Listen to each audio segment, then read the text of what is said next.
नमस्कार दोस्तों, ocean network में आपका स्वागत।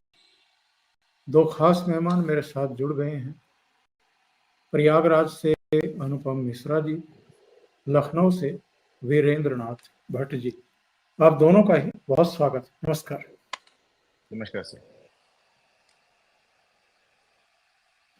5 अगस्त की बड़ी चर्चा थी और ये चर्चा इसलिए भी थी कि 2019 में इसी 5 अगस्त को जम्मू कश्मीर से 370 और 35A हटाया गया था और उसके अगले साल 5 अगस्त 2020 को भगवान राम के दिव्य और भव्य मंदिर का शिला पूजन किया गया था, या कहें कि आधारशिला रखी गई थी, जो 4 साल के भीतर बनकर के तैयार हो गया और 22 जनवरी 2024 को लोकसभा चुनाव से कुछ समय पहले वो लोकार्पित भी कर दिया गया। लिहाजा मोदी सरकार के लिए ये कहा जा रहा था कि 5 अगस्त बड़ी महत्वपूर्ण होती जा रही है।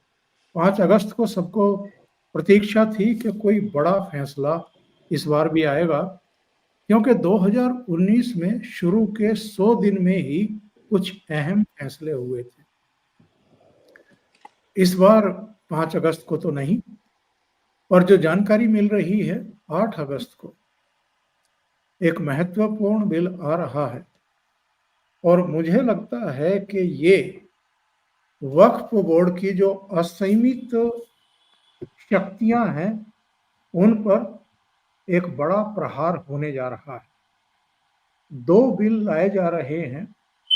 एक बिल में जो 1923 का एक्ट है उसको खत्म करने की तैयारी है।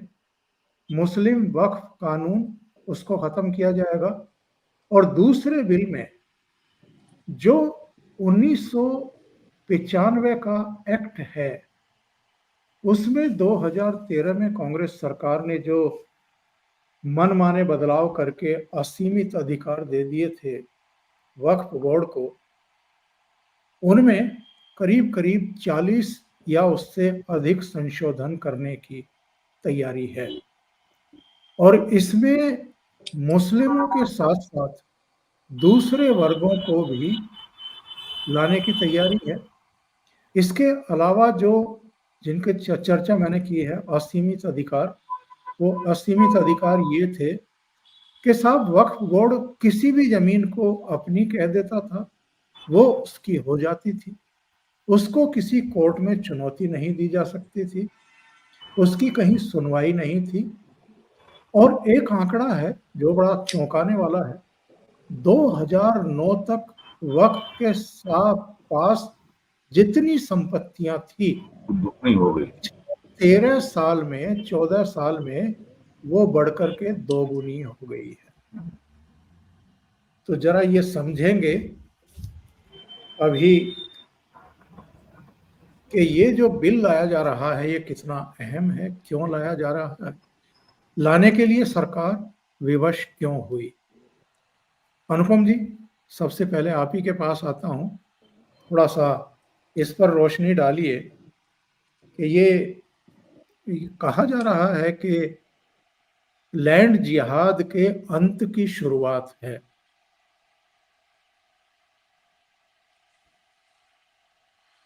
एक तो साहब मेरा वीडियो, मेरी आवाज साफ आ रही है? मुझे कुछ नेटवर्क में जी हाँ, ऐसा जी हाँ, कुछ लग रहा है। आ रही है, आ आप रही मुझे है। साफ सुन सकते हैं? No, no, you are handsome as अच्छा देखिए, usual. अरे भट्ट साहब, I wish I had mustaches like you. चलिए, तो ओंकार जी, हमारे भट्ट साहब का बहुत पुराना संबंध है। हम लोगों ने 90 के दशक से लेके 2000 तक साथ साथ काम किया है। और भट्ट साहब इज अ वंडरफुल जर्नलिस्ट इन लखनऊ। बहरहाल देखिए साहब, अब आ रहा है, बहुत देर से आ रहा है। मतलब हम लोग तो इसका 10 साल से इंतजार कर रहे थे। और आप मान के चलें कि अगर सुबेरे सुबेरे इस बात की भनक नहीं लग गई होती कि शेख हसीना दिक्कत में है, तो शायद ये 5 तारीख को ही आ जाता। मोदी जी को ये सब चीज करने में आनंद भी आता है, एक्रोनिम बनाने में और डेट्स टू डेट मिलाने में। तो 5 अगर अगर ये कल आ रहा है, अगर ये कल आ जाता है, तो आप मान के चलें कि 5 को आना था, ये शेख हसीना की वजह से नहीं आया। उस दिन सुबह से ही इतना तेज डेवलपमेंट हुआ कि जाहिर है कि हमें आपसे पहले तो उनको पता चल गया होगा ना, तो उन्होंने कहीं ना कहीं इस मामले को ड्रॉप कर दिया था। बल्कि अभी भी मैं सोच रहा हूँ ओंकार जी, और इस मामले में मैं आपकी राय चाहूंगा और डेफिनेटली वीरेंद्र भट्ट साहब की चाहूंगा कि क्या ये सही मौका है ये कानून लाने का? आप 10 साल नहीं लाए। आप, मैं इसको कारण बता रहा हूँ। 1963 में हजरत बल में चोरी होती है और बांग्लादेश में हिंदू मार दिए जाते हैं। 1992 में यहाँ पे बाबरी ढांचा गिरता है और बांग्लादेश में हिंदू मार दिए जाते हैं।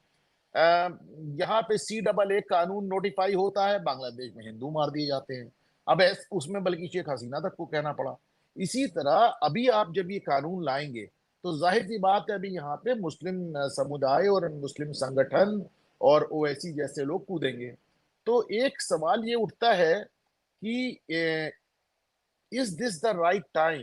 क्योंकि अगर यहाँ पे हल्ला मचाएंगे मुस्लिम संगठन तो इसकी गूंज आपको फिर बांग्लादेश में सुनाई पड़ेगी। वहां पे हिंदू समुदाय पहले से खतरे में है, परेशान है, चुन चुन के मारा जा रहा है।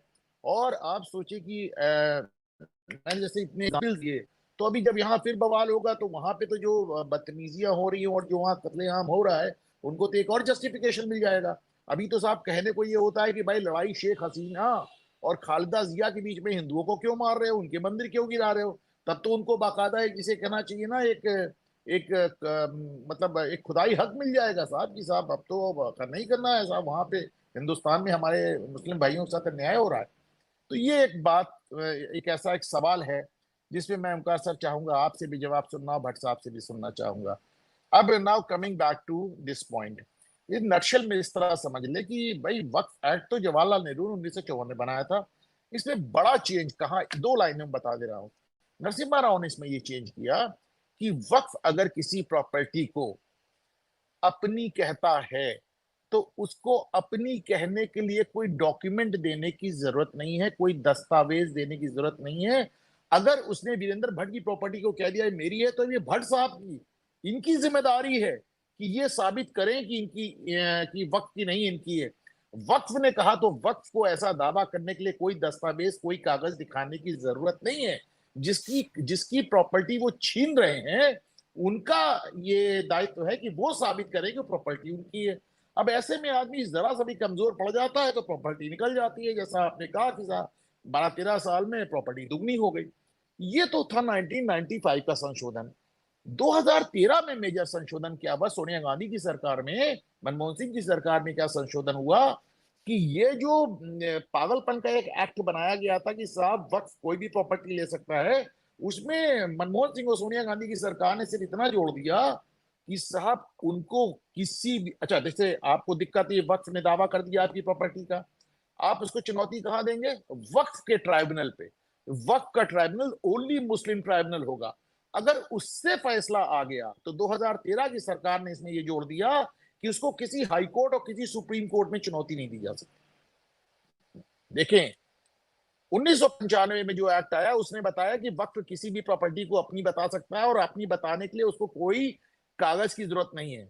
और 2013 में ये आदेश उसमें जोड़ा गया कि साहब अगर वक्फ ट्राइब्यूनल ने आपके खिलाफ फैसला दे दिया तो ना हाई कोर्ट ना सुप्रीम कोर्ट किसी कहीं आप नहीं जा सकते। 2013 के बाद 2016 में आपको होगा हिमाचल प्रदेश हाई कोर्ट में एक चीफ जस्टिस की बेंच ने फैसला दिया कि साहब कोई अपील नहीं हो सकती, हाई कोर्ट से भाग जाओ। सुप्रीम कोर्ट में भी कोई अपील नहीं हो सकती। वो चीफ जस्टिस थे मंसूर अहमद मीर साहब, तो उन्होंने ये फैसला देके इस पे और नक्की मोहर लगा दी। तो ये मतलब एक जिसे कहना चाहिए कि एक एक प्रॉपर एक न्यायिक सिद्धांत के खिलाफ बात जा रही है। इसका कोई सर कोई पैर नहीं है। पहली बात तो देखिए, जब भी आप मुस्लिम लॉ को डिफाइन करते हैं, जब भी सुप्रीम कोर्ट इस्लाम को डिफाइन करता है, मुस्लिम लॉ को डिफाइन करता है, तो एक ही जो सबसे बड़ा वो लिया जाता है सोर्स, वो सोर्स है कुरान। तो मैं आपको बड़ी अधिकार से बता रहा हूं कि वक्फ का कुरान में कोई जिक्र नहीं, कोई जिक्र नहीं। पर उससे क्या फर्क पड़ता है? कुरान में तो फिलिस्तीन का भी जिक्र नहीं है और कुरान में 100 से ज्यादा बार इजराइल का जिक्र है। पर उससे वो सब तो नहीं रुक जाता ना जो रुक रहा है। तो इसी तरह कुरान में वक्फ का कोई जिक्र नहीं है। अच्छा, एक चीज और हो गई है, एक चीज, एक सेकेंड लूंगा सर। एक चीज और हो गई है कि उन्होंने कह दिया कि साहब वक्फ का मालिक कौन है। अब देखिए बात को समझिए ओंकार सर, अगर कुरान में जिक्र नहीं है, हदीस में जिक्र नहीं है, तो आप कि भाई वक्फ का मालिक कौन है, तो उन्होंने कहा वक्फ का मालिक अल्लाह है। द ओनरशिप रेस्ट विद अल्लाह, यानी वक्फ का मालिक अल्लाह बता दिया।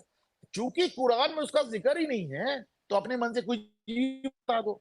तो अब सवाल यह है कि वीरेंद्र भट्ट की प्रॉपर्टी लिया, उनके खिलाफ फैसला सुनाया, वीरेंद्र भट्ट हाई कोर्ट नहीं जा सकते, सुप्रीम कोर्ट नहीं जा सकते, और उस प्रॉपर्टी का मालिक अल्लाह को बना दिया, खेल खत्म।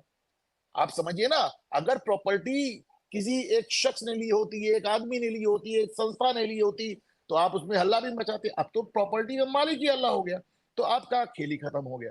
तो अब इसके चलते जो मोटे मोटे हम लोग के सामने आपने देखा होगा कि ये 3 मामले, अभी मुझे याद है कोलकाता में वो एक ममता बनर्जी के पार्टी के नेता भाषण दे रहे थे, बड़ा वायरल हुआ था। वो कह रहे थे कलकत्ता हाईकोर्ट हमारी वक्त की जमीन है, कलकत्ता एयरपोर्ट हमारी वक्त की जमीन है, ईडन गार्डन हमारी वक्त की जमीन है, ममता बनर्जी का सरकारी बंगला हमारी वक्त की जमीन है, पूरा कलकत्ता हमारा है। फिर आपको याद होगा कि वह तमिलनाडु में अभी इसी साल या पिछले साल वो एक गांव है, एक जिला है तिरुचिरापल्ली, वहां पे एक गांव है, करीब 400 एकड़ का गांव है। तो बंदा गया अपनी एक प्रॉपर्टी को बेचने, जब बेचने गया तो रजिस्ट्रार ने कहा यार तुम बेच ही नहीं सकते, प्रॉपर्टी तुम्हारी नहीं है, किसकी है, क्या वक्त की है।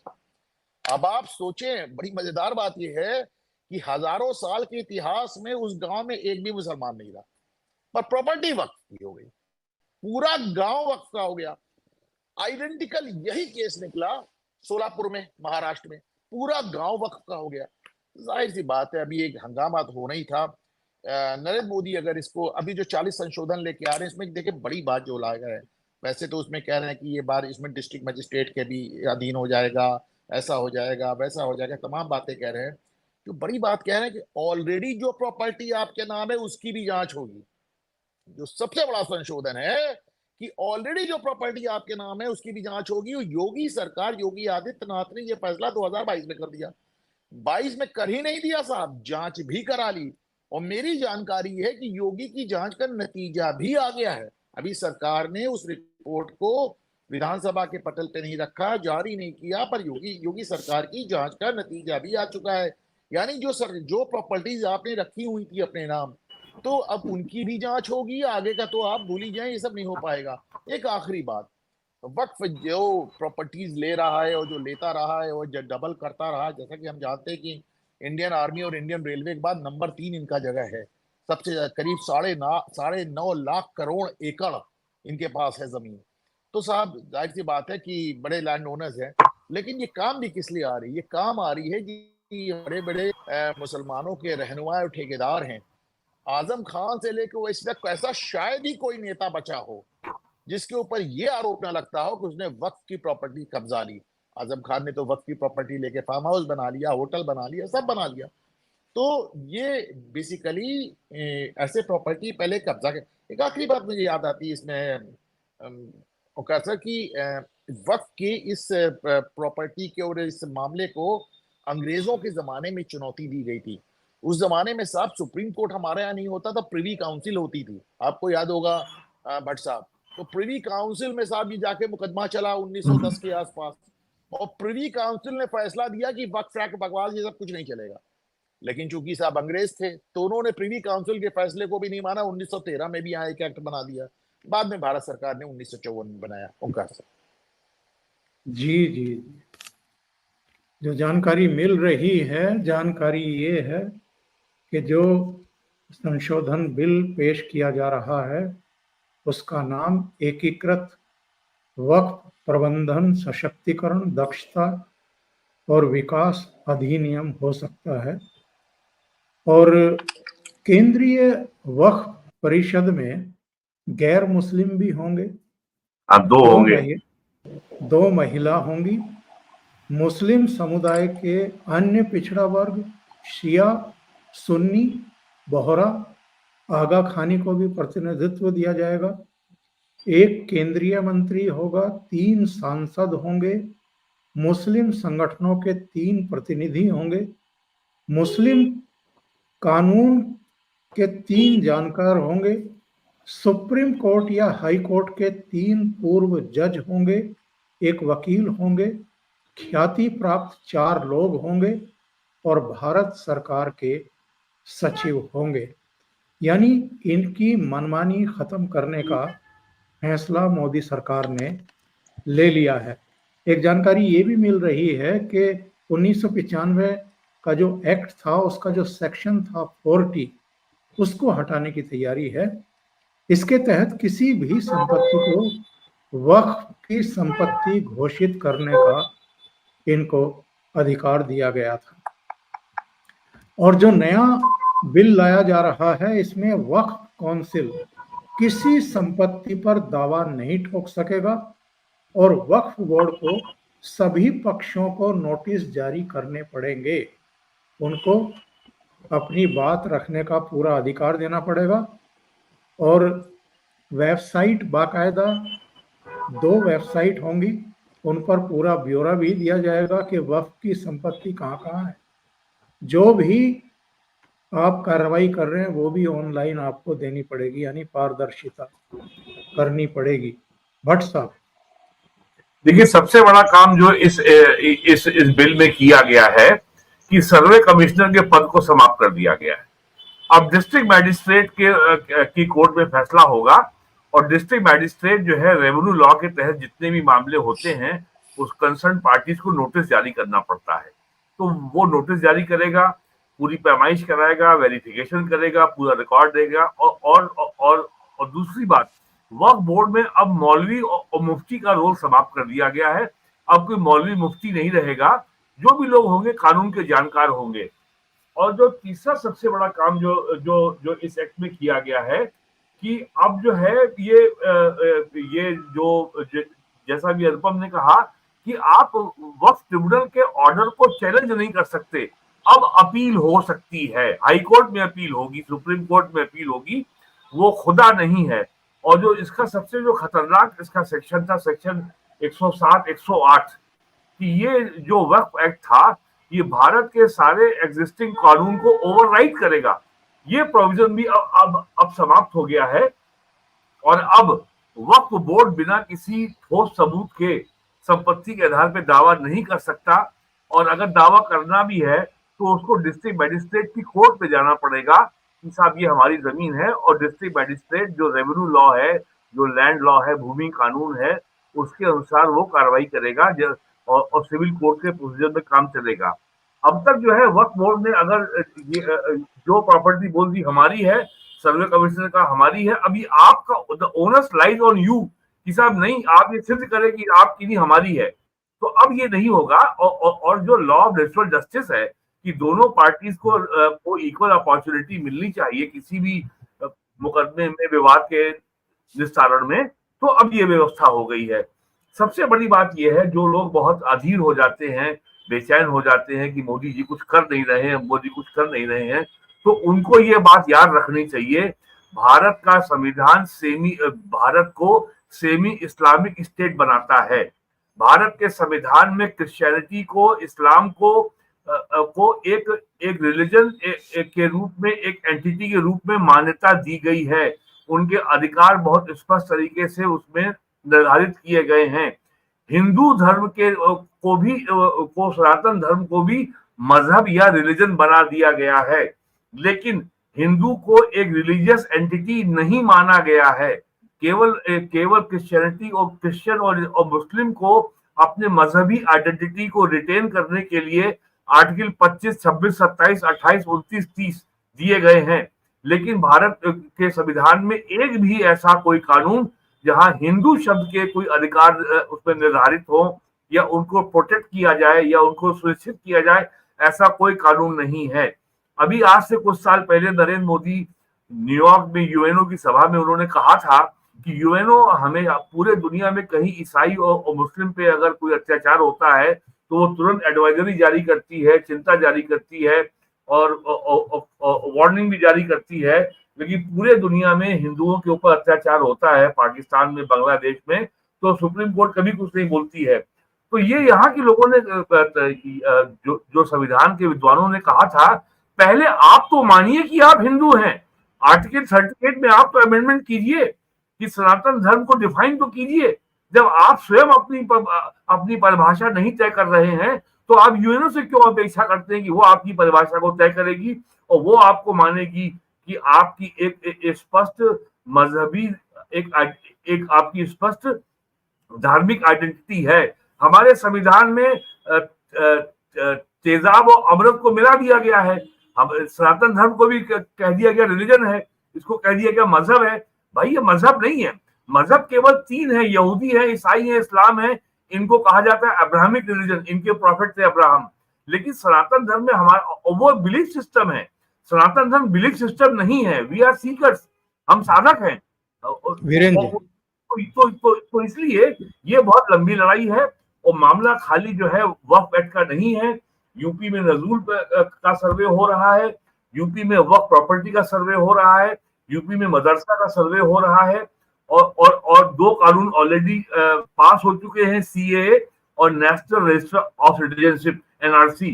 तो ये जो 500 सालों की का जो मलबा जमा है, अगर किसी को ये अपेक्षा है कि वो एक झटके में साफ हो जाएगा, तो वो ये मामला नहीं है। और यहाँ मैं एक बार और बता दूं कि इस्लाम में एक कॉन्सेप्ट है खैरुल माकरीन, यानी पवित्र छल। अपने दीन को, अपने मजहब को बढ़ाने के लिए तुम पवित्र छल करो। इसका और एक कॉन्सेप्ट और है अल तकैया। तो ये जो अभी कांवड़ियों के रूट पर जो मुसलमान जय माता दी भोजनालय चला रहे थे, तो ये अल तकैया है और ये खैरुल माकरीन है। इसको भी सरकार ने रोका है, मामला सुप्रीम कोर्ट में है। मदरसे के नाम पर करोड़ों रुपए की ग्रांट खाई जा रही थी, सरकार ने सर्वे कराया, सबको ऑनलाइन किया, सबको डिजिटाइज किया, करोड़ों रुपए का घोटाला रोका गया। तो ये वक्फ की प्रॉपर्टी और यूपी में, जैसा भी अनुपम जी कह रहे थे, यूपी में 2 साल पहले वक्फ प्रॉपर्टी के सर्वे के आदेश दिए गए थे। उसमें आगे क्या हुआ अभी उसके कोई विस्तार से जानकारी उपलब्ध नहीं है। लेकिन सपा बसपा की सरकारों में, उसके पहले कांग्रेस की सरकारों में 80 से 89 में वीपी सिंह, वीर बहादुर सिंह, श्रीपति मिश्रा और एनडी तिवारी के दौर में तमाम जो लैंड थी, जो सरप्लस लैंड थी, ZALR एक्ट में या नजूल की जमीन थी, उसको फ्री होल्ड किया गया और तमाम जमीन को वक्फ प्रॉपर्टी में शामिल किया गया। आपको याद होगा अभी 1 साल पहले इलाहाबाद हाई कोर्ट ने वृंदावन में एक मंदिर की 80 एकड़ जमीन थी, उसको अखिलेश यादव ने एक मस्जिद को दे दिया था और वक्फ हो गई थी। इलाहाबाद हाई कोर्ट के फैसले के बाद वो जमीन खाली हुई है। तो ये बहुत लंबी, और आपने खास बात देखी होगी कि वक्फ अमेंडमेंट बिल को लेकर के ये जो जिहादी अलायंस है जिसका नाम INDIA है, ये लोग कुछ ज्यादा उछल कूद नहीं कर रहे हैं, क्योंकि उनको मालूम है कि सरकार कोई मुसलमानों के ऊपर या किसी वर्ग के ऊपर न तो किसी का सरकार हक छीन रही है और न ही सरकार किसी का हक में या हित में कोई बाधा पहुंचा रही है। तो ये बहुत लॉन्ग ओवरड्यू कानून है।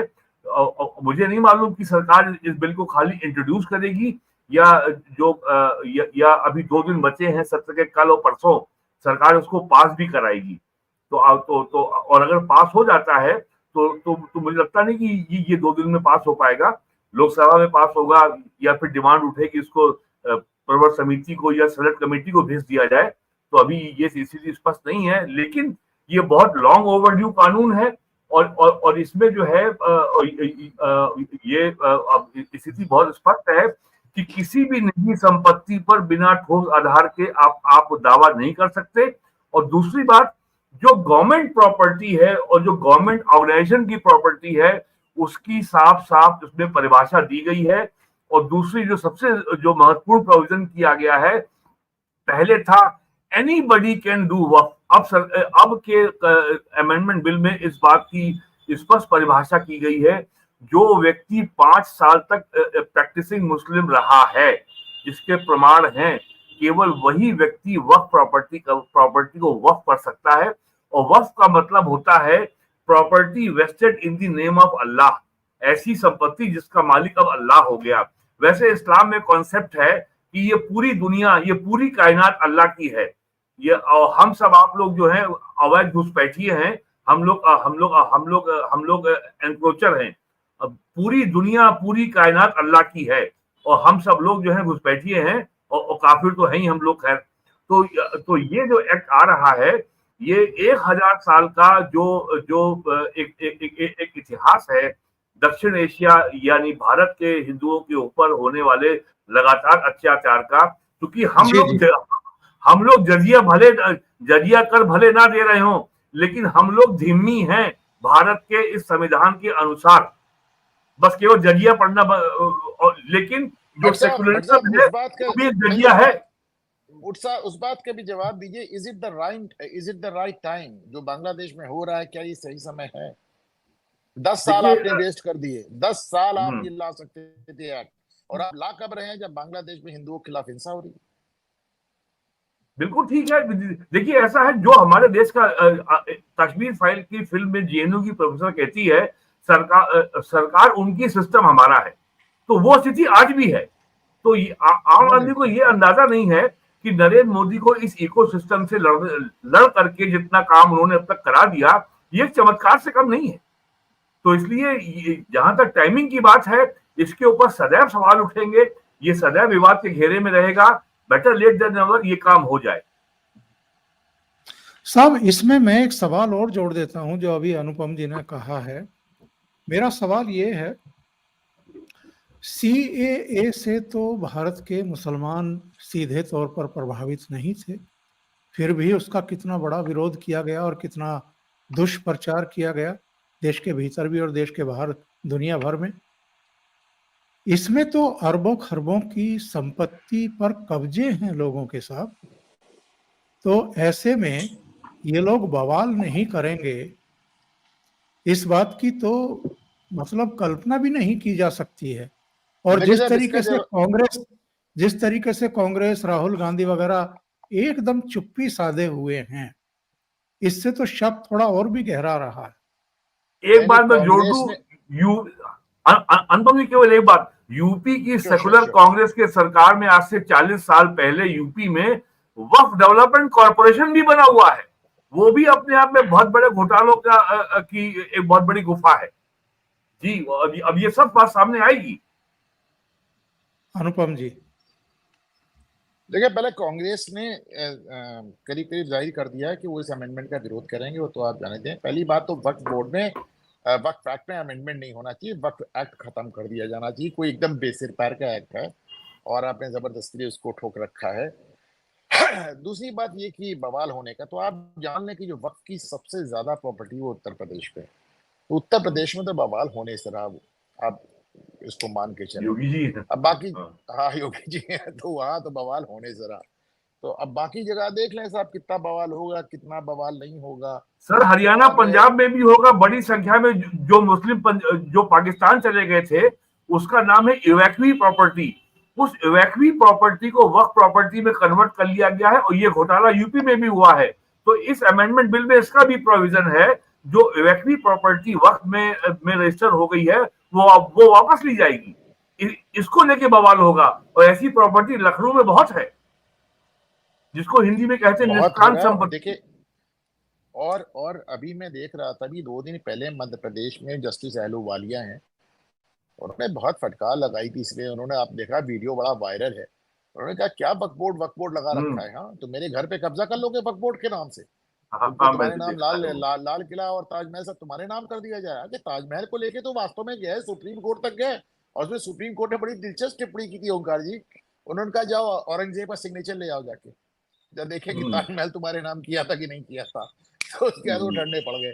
तो मैं आपको बताऊं, यहाँ पे हमारे प्रयागराज में, आपको तो नहीं देखा होगा, वीरेंद्र भट्ट साहब ने देखा है, बहुत देखा है, कंपनी गार्डन है जिसको चंद्रशेखर आजाद पार्क कहते हैं, जहाँ चंद्रशेखर आजाद साहब ने अपनी जान दी थी अंग्रेजों से लड़ते हुए। तो साहब वहां पे उन्होंने 25-30 मज़ारें बना दी और उसके बाद एक बड़ी मस्जिद बना दी। हम लोग को देखते देखते साहब, हम लोग वहां वॉक करते हैं, वो हिंदुस्तान का सबसे बड़े वॉक, हट गई ना, सबसे हट गई ना, सुने तो सबसे, अरे सुने तो भट्ट साहब, तो सबसे हाँ। बड़े वॉकिंग प्लाजाज में से एक है। अब जब वहां हम लोग वॉक करते थे, देख के अच्छा, मेरा सामने सेंट जोसेफ कॉलेज में, वहीं से बचपन से वहां आता जाता। तो साहब मैं हरिशंकर जैन साहब को मैंने कॉल किया, वही जो जैन पिता पुत्र आजकल हमारी सारी लड़ाई लड़ रहे हैं। तो हरिशंकर जैन साहब आए, मैं उनको ले जाके मैंने सब दिखाया। उन्होंने जैन साहब ने कहा चले मुकदमा करते साहब, हम लोगों ने केस करा यहाँ पे, और फाइनली सुप्रीम यहाँ पे हाई कोर्ट में चीफ जस्टिस ने ऑर्डर किया कि सब हटाओ, क्योंकि उसको जिन्नों का कब्रिस्तान कहते थे इस कब्रों में कुछ है नहीं, जिन्न है, तो जिन्नों का कब्रिस्तान और मस्जिद भी। उसमें मैं दूसरी बात कहना चाह रहा हूँ कि वक्फ बोर्ड ने रातों रात वहां लाके एक बोर्ड लगा दिया कि इसमें वक्फ का नंबर डाल दिया कि साहब ये वक्फ की संपत्ति है। वो दावा झूठा निकला हाईकोर्ट में। तो साहब एक शाम में, एक रात में, मेरे पास तो सारे वीडियो खड़े होके करवाया, एक रात में वहां पे 35 मज़ारें और पूरी मस्जिद गिरा दी गई। और वहां पे आज खूबसूरत एक गुलाबों की क्यारी है, और ये हरिशंकर जैन साहब ने कराया आके हम लोग के लिए। उनका बड़ा एहसान है साहब, बड़ा बड़ा उन्होंने काम किया। तो मैं आपको बता रहा था कि जहां पे भी आपको दिक्कत आ रही है, अब हाई कोर्ट में जो मस्जिद थी, हाई कोर्ट इधर हाई कोर्ट कंपाउंड के अंदर मस्जिद थी, वक्फ बोर्ड ने उसपे भी कर दिया। फिर उसको भी हटाने के लिए क्या क्या किया गया, आपको ऑल्टरनेट लैंड दिया गया, लेकिन फाइनली वो भी हटी। तो ये एक तमाशा चल रहा है और हर जगह चल रहा है। तीसरा इनका एक प्रॉब्लम आता है, जहां पे भी कब्रिस्तान होता है, तो कब्रिस्तान चूंकि वहां वो भी वक्त का होता है, तो इनकी पहली चीज ये होती है कि कब्रिस्तान के आसपास का लैंड ले लो, जो कि कब्रिस्तान से सटा हुआ लैंड है, तो किसी का उस पर तुरंत दावा ठोक देते हैं। फिर जो राज्यों में स्टेट जो वक्फ बोर्ड बने 95 वाले अमेंडमेंट से, तो राज्यों के जो इसमें आपको एक मुस्लिम आईएएस को वहां सीईओ बनाया जाता है। अच्छा देखिए, ये भी बड़ी कमाल की बात है, बालाजी मंदिर का जो हेड है आईएएस, वो एक क्रिश्चियन हो सकता है, एक मुस्लिम हो सकता है, हिंदू टेम्पल्स का हेड एक मुस्लिम हो सकता है, पर वक्फ बोर्ड के लिए आपको एक मुसलमान आईएएस कंपलसरी है साहब, आप उसी को लेके आ जा सकते हैं। ये भी कमाल है, देखना होगा इस एक्ट में इन लोग इसको कैसे करेंगे। बहरहाल मुझको लगता है कि आज कहीं ना कहीं मुकेश अंबानी भी बहुत खुश होंगे, क्योंकि वक्फ बोर्ड ने भी दावा किया है कि उनकी प्रॉपर्टी भी उनका जो घर है वो भी वक्फ बोर्ड के। अच्छा सिर्फ इतना नहीं, अभी एक मीटिंग में देखिए वीडियो बड़ा वायरल, मैंने ट्वीट किया, उसमें केजरीवाल मुसलमानों से कह रहे हैं कि साहब मैं दिल्ली का मुख्यमंत्री हूँ, अगर मैं महाराष्ट्र का मुख्यमंत्री होता तो आज मैं मुकेश अंबानी की बिल्डिंग को गिरा के उसको वक्फ बोर्ड के हवाले कर देता। आप अच्छा कर देता, कोई ऐसी बात नहीं, क्यों बड़ी बात है। जब ये सरकार जा रही थी 2013 में, तो मनमोहन सिंह की सरकार ने जो दिल्ली की 123 प्राइम प्रॉपर्टीज थी वो वक्फ बोर्ड के हवाले कर दी थी, प्राइम प्रॉपर्टीज। और इतनी प्राइम की बात समझ लीजिए, राष्ट्रपति भवन और पार्लियामेंट छोड़ के लेकिन वो प्रॉपर्टी बच गई है अनुपम जी, वो बच गई, वापस आ गई, वापस आ गई। नहीं वो वापस ऐसे आई क्योंकि उसमें नरेंद्र मोदी सरकार ने 2 कमेटियां बैठाई, दोनों की रिपोर्ट आई और उसके बाद पूरी प्रॉपर्टी उन्होंने वापस खींच ली। तो वो भी खींच रही, यहाँ पे योगी सरकार भी कर रहे हैं, हाई कोर्ट सुप्रीम कोर्ट भी, जैसा भी जस्टिस अहलूवालिया का बताया, सुप्रीम कोर्ट का बताया, सबकी आंखें खुल रही हैं, ऐसी बात नहीं है। लेकिन मुझे 2 बिल जिंदगी में बहुत हैरान करेंगे कि वक्फ बोर्ड का बिल, मतलब दुनिया में कहीं ऐसा कानून नहीं बनता कि अगर हम आपके मकान पे दावा करें तो हमको अपने दावे के सबूत में कोई कागज देने की जरूरत नहीं है, आपकी जिम्मेदारी आप। और दूसरा ये कि आप नहीं, और दूसरा ये कि जब आप कागज दिखाओगे तो वो हमारी अदालत में उसका फैसला होगा, और हमारी जो ट्राइब्यूनल वक्फ बोर्ड की ट्राइब्यूनल में फैसला होगा, उसके खिलाफ ना हाई कोर्ट ना सुप्रीम कोर्ट कहीं अपील नहीं हो सकती। उसमें मौलवी बैठा होगा, मौलवी मुझे नहीं, वो तो ट्राइब्यूनल में मौलवी बैठता है, लेकिन उस मौलवी के फैसले के खिलाफ हाई कोर्ट उसको अपील नहीं कर सकता, कहीं नहीं, कोई अपील नहीं। हाँ मतलब मुझे ये ईमानदारी से, मतलब मुझे कभी कभी लगता है कि अब जाहिर सी बात है, वहां पे 550 मुस्लिम सांसद बैठ के तो ये नहीं कर रहे थे ना। जिन लोगों ने ये एक्ट बनाया, क्या सोच के बनाया होगा। मुश्किल से 100-150 साल में हमारे आपके बच्चों के पास जमीन नहीं बचेगी साहब। कैसी, अभी आपने खुद ही देखे, ओंकार जी ने बताया कि 12 साल 13 साल में वक्त की प्रॉपर्टी डबल हो गई। एक एक एक एक एक रीजनेबल मुस्लिम को सामने बैठा लीजिए और उससे पूछिए कि साहब इस कानून का क्या मतलब है, क्या मतलब है। आप किसी भी प्रॉपर्टी में दावा करोगे, आपको कागज दिखाने की जरूरत नहीं, उसके बाद वो जो मुकदमा हुआ तुम्हारी कोर्ट में जाएगा, और तुम्हारी कोर्ट का जो मौलवी होगा उसके फैसले के खिलाफ सुप्रीम कोर्ट तक अपील नहीं हो सकती। मतलब मैं नहीं समझता कि ऐसा कानून दुनिया में कभी कहीं बना हो। एक धार्मिक एक्ट भी यही तो है 1991 का, प्लेस ऑफ वर्शिप एक्ट भी यही है। कौन सा सवाल, प्लेसेस ऑफ वर्शिप एक्ट 1991। नहीं, प्लेसेस ऑफ वर्शिप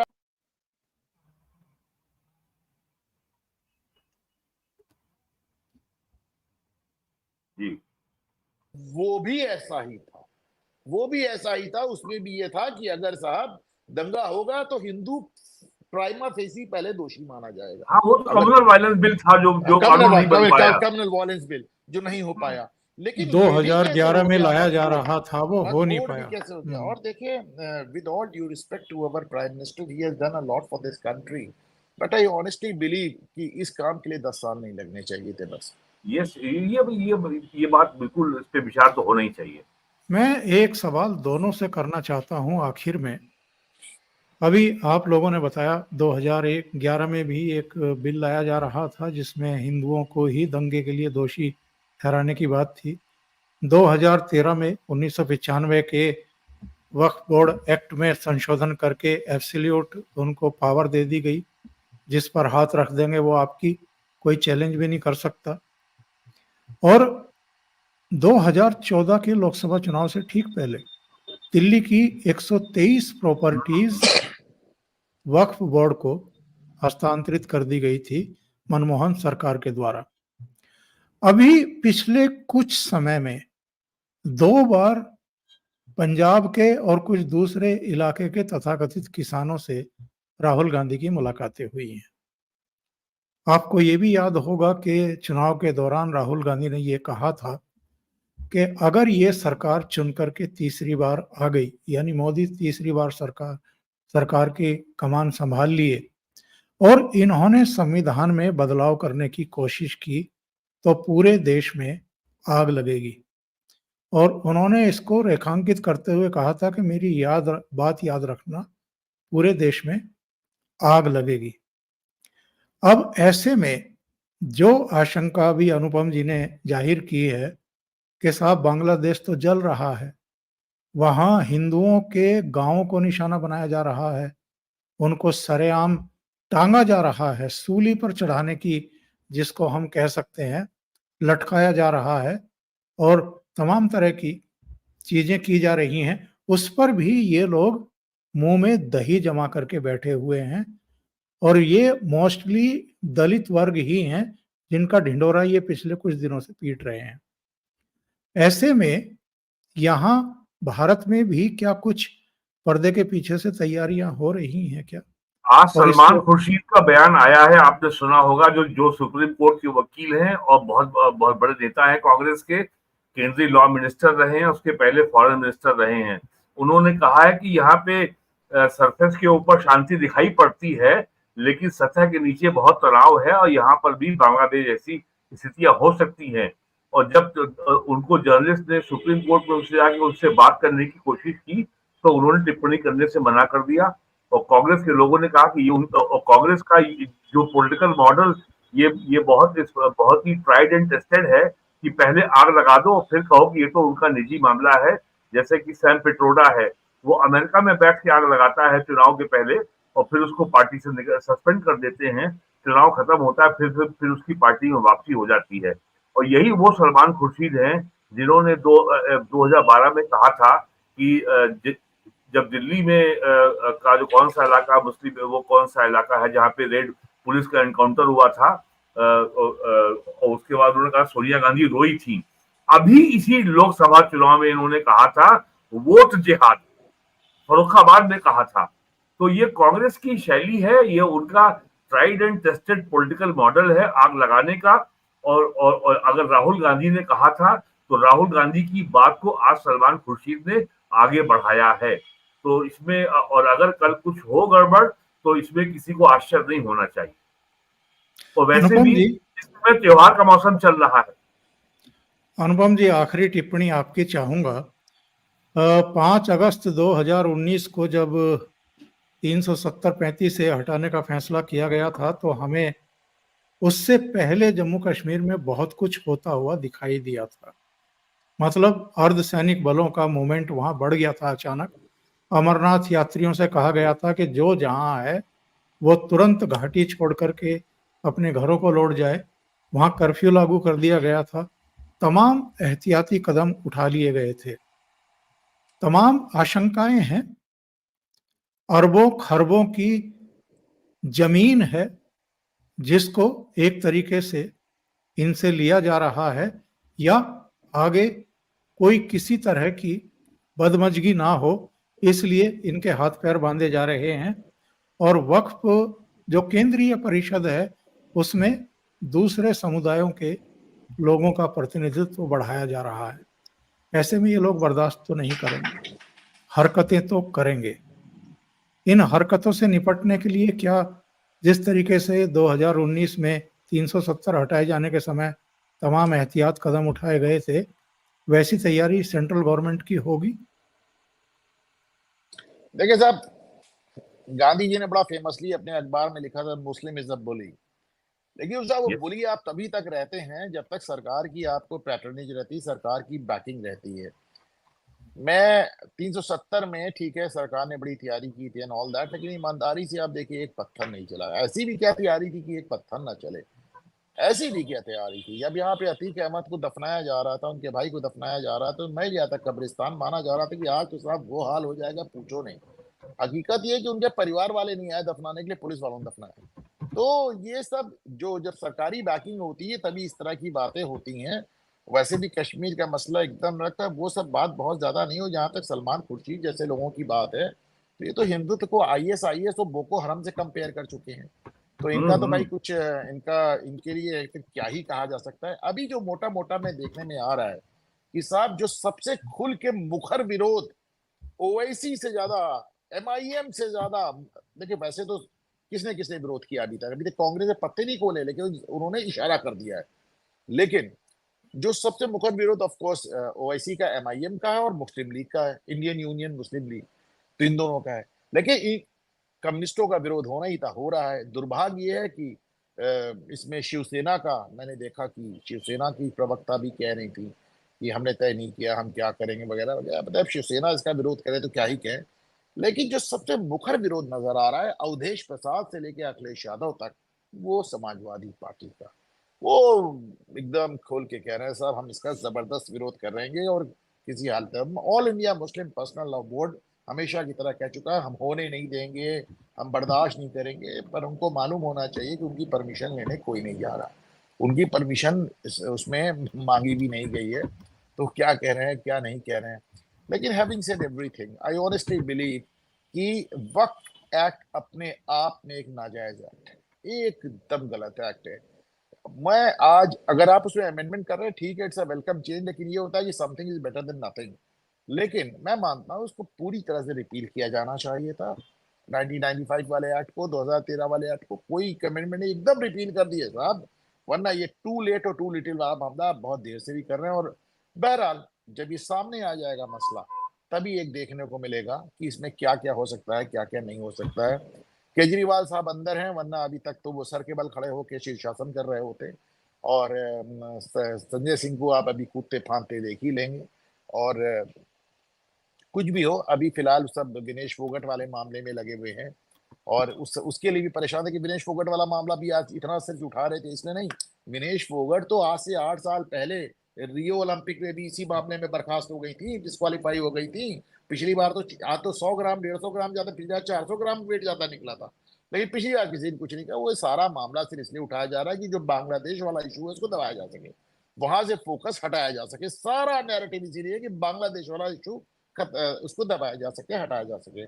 अब ये देखने की बात होगी कि अगर ये कल बिल वास्तव में पेश हो जाता है तो भारत में जो ये होगा और जो इसका मुस्लिम विरोध होगा, उसकी बांग्लादेश में जो प्रतिध्वनि होना, मैं बार बार कह रहा हूं, मतलब करीब करीब पक्की है। तो ऐसे में सरकार इसको कैसे हैंडल करेगी? देखिए, एक छोटी छोटी टिप्पणी और कर दीजिए, ये राजनीतिक फैसला है या कानूनी संवैधानिक?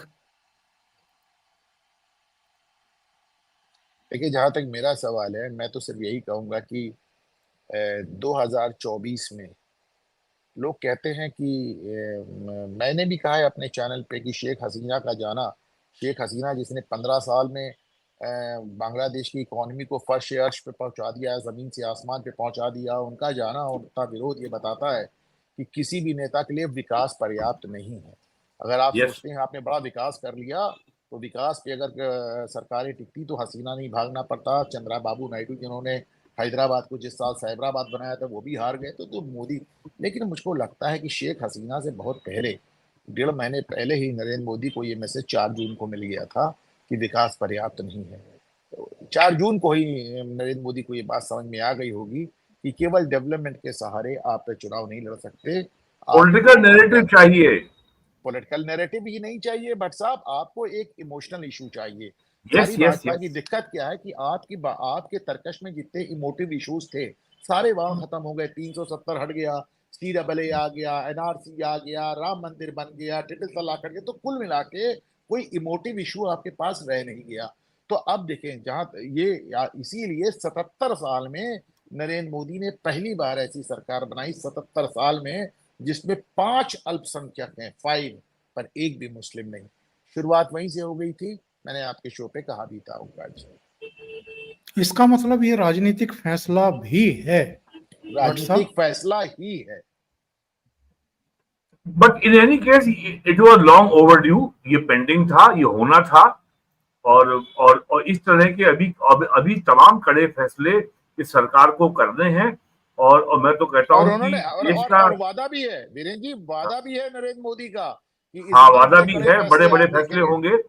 लेकिन जिस तरीके से कल उन्होंने रियल एस्टेट की आपत्तियों के बाद इंडेक्सेशन इश्यू वापस ले लिया, लॉन्ग टर्म कैपिटल गेन वापस ले लिया, तो बड़ा बड़े फैसले क्या हो रहे हैं। तो अभी बजट स्पीच में आपने अनाउंस किया और कल वापस ले लिया। तो कुल मिला के वो फैज मियां के लफ्जों में, वो दिन के जिसका वादा था हम देखेंगे, हम देखेंगे। बहुत बहुत धन्यवाद आप दोनों का जुड़ने के लिए और बहुत ही महत्वपूर्ण मुद्दे पर चर्चा करने के लिए। Thank you so much. नमस्कार।